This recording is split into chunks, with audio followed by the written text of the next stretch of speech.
Je me rappelle comme si c'était hier, quand j'ai commencé à faire de la broderie, je voyais sur les internets qu'il y avait plein de sortes de stabilisateurs pour la broderie. Stabilisateur, by the way, c'est quelque chose qui est vraiment très important pour faire de la broderie. Si vous voulez en savoir plus sur les sets essentiels, by the way, vous pouvez aller voir notre vidéo des sets essentiels de la broderie. Donc aujourd'hui, je fais le tri un petit peu des sortes de stabilisateurs, c'est quoi leurs utilités, c'est quoi leurs avantages, comment ça fonctionne en fait, parce qu'il y en a plusieurs sortes.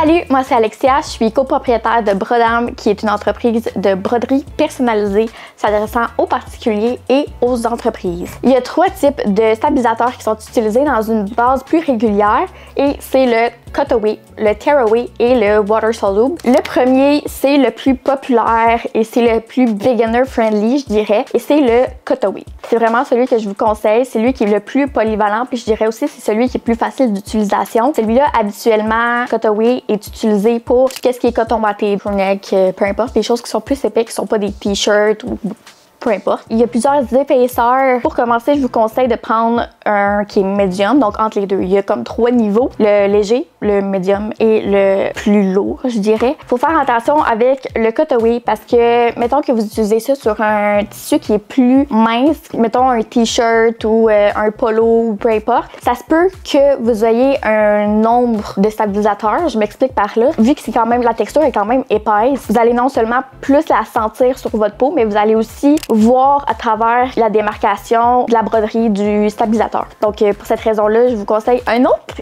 type de stabilisateur qui fait aussi partie de la famille des Cutaway, mais ça s'appelle le No-Show Mesh. Dans le fond, ça le dit dans le nom, c'est un stabilisateur qui va pas paraître à travers les vêtements. Donc c'est celui-là qu'on va vraiment plus utiliser pour les t-shirts, pour les polos de golf, qu'est-ce qui est polyester aussi. Il vient en 3 couleurs, il vient en blanc comme ça, il vient en beige et il vient en noir aussi. L'utilité est la même, il n'y a pas une meilleure couleur que d'autres, c'est juste que selon les projets, si vous avez une matière qui est un peu transparente, ça serait mieux d'opter pour soit le blanc, mais je vous dirais d'opter pour le beige vu qu'il est plus couleur peau un petit peu. Si mettons vous brodez sur quelque chose qui est transparent mais noir, ben ça va être le noir qu'on va utiliser. Donc c'est juste pour une question d'esthétique. Donc moving on au deuxième type de stabilisateur qu'on peut utiliser everyday, c'est le Tearaway.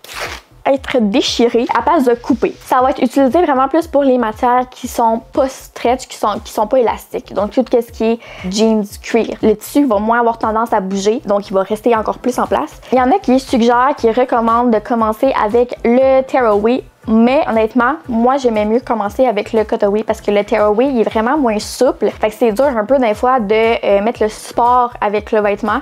Des fois ça glisse un petit peu. Fait que j'aimais vraiment mieux commencer puis m'habituer avec le Cutaway. Il va y avoir 2 types principaux de Tearaway. Donc il va y avoir celui qui est plus régulier qu'on va utiliser avec les vêtements. Mettons autre que des vêtements là, qu'on voit les 2 bords en permanence. Donc le devant de la broderie puis le derrière de la broderie. Je vous conseille d'opter pour du Tearaway qui se dissout à l'eau. Ben on verra pas de blanc en arrière qui va tout se désintégrer ou peu importe. Ça va être très clean, très beau, très cute. Le prochain type de stabilisateur que je vous parle, c'est celui qui est soluble à l'eau. Donc pour celui-là, on a encore là 2 types qui sont distincts.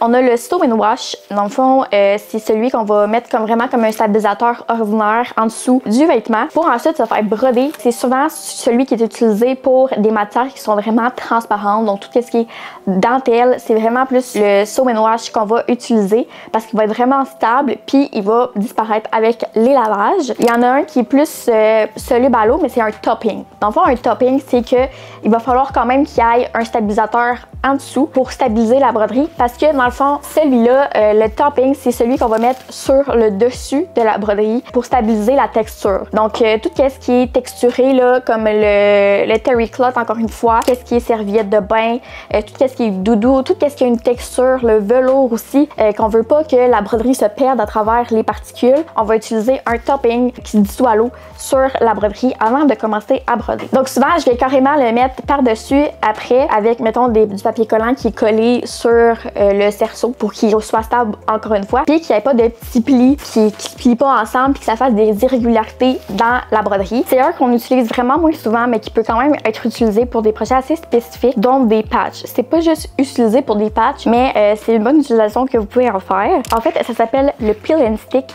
Ça peut être aussi le sticky backing. Il y a plein de noms pour ça, mais en fait, c'est que c'est pas des projets qui requièrent nécessairement un morceau de vêtement ou qui requièrent un autre tissu. C'est vraiment, la broderie va être directement sur le pelon, puis c'est tout. Ça finit là. Merci, bonsoir. Ce stabilisateur-là, comment ça fonctionne? C'est qu'on va prendre vraiment le stabilisateur en sandwich avec son cadre. On va venir comme découper un petit peu la partie qu'on veut avoir, après ça qu'on veut mettre la patch dessus, le morceau de tissu dessus. Fait que dans le fond, vous avez, mettons, votre pelon qui est dans la houppe. Quand vous allez avoir marqué l'espace que vous voulez mettre, mettons, votre patch par exemple, vous allez pouvoir découper ce morceau-là, puis arracher la petite partie que vous n'avez pas besoin, en fait. La partie que vous n'avez pas besoin, c'est la partie qui est plus glossy. Le but de ce pelon-là, c'est d'être collant. Fait que vous n'allez pas avoir à utiliser un spray adhésif comme ça, parce que le collant est déjà suffisant.